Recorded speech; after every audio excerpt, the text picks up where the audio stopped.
Federation chamber ने धनबाद जिले में बिगड़ती कानून व्यवस्था के विरोध में व्यापारियों द्वारा अनिश्चितकालीन बंद के आह्वान को समर्थन दिया। चैंबर ऑफ कॉमर्स के अध्यक्ष किशोर मंत्री ने रांची में कहा कि व्यापारियों के हित में राज्य के मुख्यमंत्री और पुलिस महानिदेशक तत्काल कोई कदम उठाएं। उन्होंने कहा कि धनबाद में अपराध नियंत्रण के लिए एटीएस को जिम्मा दिया जाए। किशोर मंत्री ने कहा कि हम राज्य का विकास चाहते हैं, हमारे साथ हजारों लोग जुड़े हुए हैं। अब व्यापारियों के प्रति बढ़ती अपराधी घटनाओं से उनका मनोबल गिरा है। किशोर मंत्री ने कहा कि इस गंभीर मामले पर यदि कोई कदम नहीं उठाया जाता तो निश्चित रूप से आने वाले दिनों में पूरे झारखंड में व्यापारी अनिश्चितकालीन बंदी की ओर बढ़ सकते हैं। नहीं है, वो आदमी आज रोड पर उतर करके अपनी सुरक्षा मांग रहा है।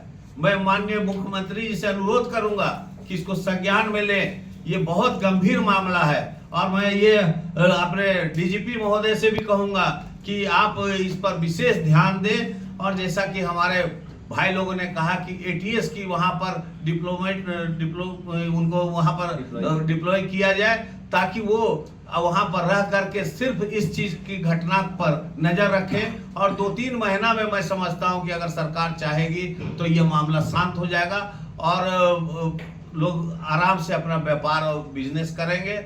हम राज्य के विकास चाहते हैं, हम राज्य में के विकास में गति देना चाहते हैं। हम हजारों लोग हमारे साथ व्यापार कर रहे हैं और लाखों लोग हमारे साथ जुड़े हुए हैं। ये इस तरह का कांड होने से हमारा मनोबल गिर गया है और हमारे हजारों लाखों लोग बेरोजगार हो रहे हैं, बेघर हो रहे हैं। यह हम कह सकते हैं कि इसका बड़ा दूरगामी परिणाम पूरे राज्य में आएगा। इधर झारखंड चैंबर ऑफ के लॉ एंड ऑर्डर कमेटी के राम बांगड़ ने कहा कि व्यापारी वर्ग कभी भी बंदी के पक्ष में नहीं होता है, लेकिन स्थितियां ऐसी बन गई हैं कि बंदी का सहारा लेना पड़ रहा है।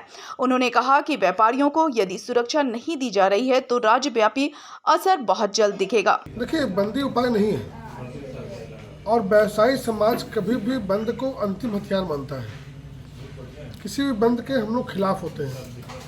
तो बीच बीच में जो बंदी की आह्वान विषय पे दूसरे विषय वस्तु पर आता है, हम उसको टालना चाहते हैं क्योंकि हमारा धर्म है व्यापार करना और व्यापार तभी होगा जब मार्केट खुलेगा और हम व्यापार करेंगे तो सरकार को रेवेन्यू जनरेट होगा, रेवेन्यू जनरेट होगा तो हमारा राज्य का विकास होगा।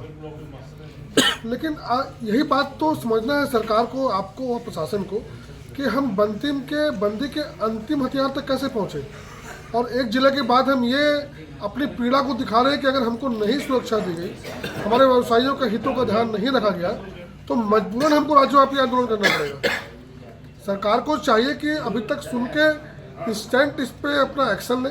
सरकार हमको भरोसा दिलाए कि नहीं, जो भी चीज़ें छूट रही है उसको हम दुरुस्त करके और माहौल को, व्यवस्था को ठीक करेंगे। ब्यूरो रिपोर्ट, सबरंग समाचार।